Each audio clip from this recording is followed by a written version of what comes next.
గురుగారు, సంస్కృతి అంటే ఏమిటి? సంస్కృతికి మూలమైనటువంటి ఆధారాలు ఏమిటి? మళ్ళీ మంచి ప్రశ్న వేశావు. దీనికి అనుబంధమైన ప్రశ్నే. సంస్కృతి అనబడేటువంటిది మనల్ని బాగు చేయడానికి ఉపయోగపడే చర్య ఏదైతే ఉంటుందో దాన్ని సంస్కృతి అంటాం. సంస్కరింపబడినది ఏదైనా సంస్కృతి. ఆ సంస్కృతి అనేక రకాలుగా ఉండవచ్చు. మన జీవన విధానంలో సంస్కృతి కావచ్చు, ఇంటి నిర్వహణలో సంస్కృతి కావచ్చు, నీవు మాట్లాడేటువంటి మాటలో సంస్కృతి కావచ్చు, నీ నడకలో సంస్కృతి కావచ్చు, ఉద్యోగ నిర్వహణలో సంస్కృతి కావచ్చు. అన్ని విషయాలలోనూ సంస్కృతి అనబడేటువంటిది చొప్పించబడి ఉన్నది. దాన్ని ఆచరించినప్పుడు సంస్కరింపబడిన ఫలితాన్ని మనం పొందుతాం. ఒక పైనాపిల్ పండు ఉన్నది. ఆ పండుని మనం తినేటప్పుడు ఏం చేస్తాం? ఆ పైనాపిల్ పండుని ఆ పైన ముళ్ళు ముళ్ళుగా ఉన్నదంతా తీసేస్తాం.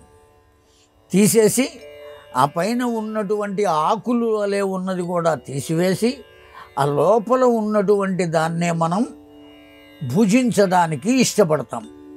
అంతే తప్ప మొత్తం పండే కదా, ఈ పైవి కూడా తింటే వచ్చే నష్టం ఏముంది?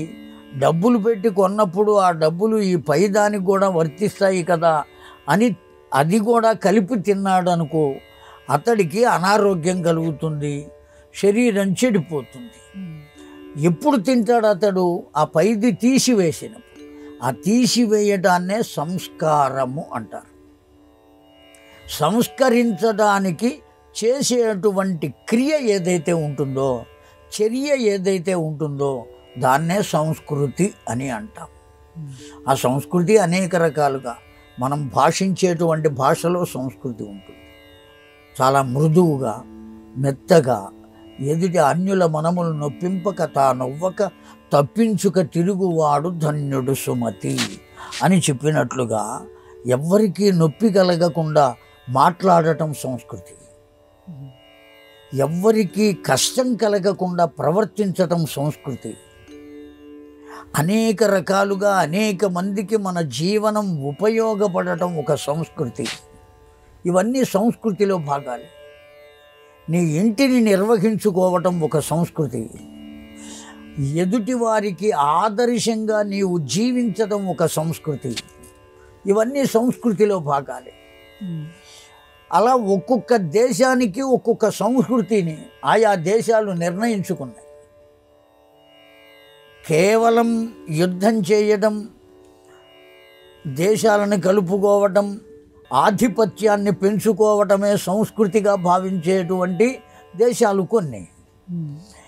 ఎవరు వచ్చినప్పటికీ వాళ్ళని తన గర్భంలో చేర్చుకుని, తన వాళ్ళుగా చేర్చుకుని, తన కుటుంబంగా చేసుకుని అందరినీ తనతో సమానంగా చూడడం అనేటువంటిది భారతీయ సంస్కృతి.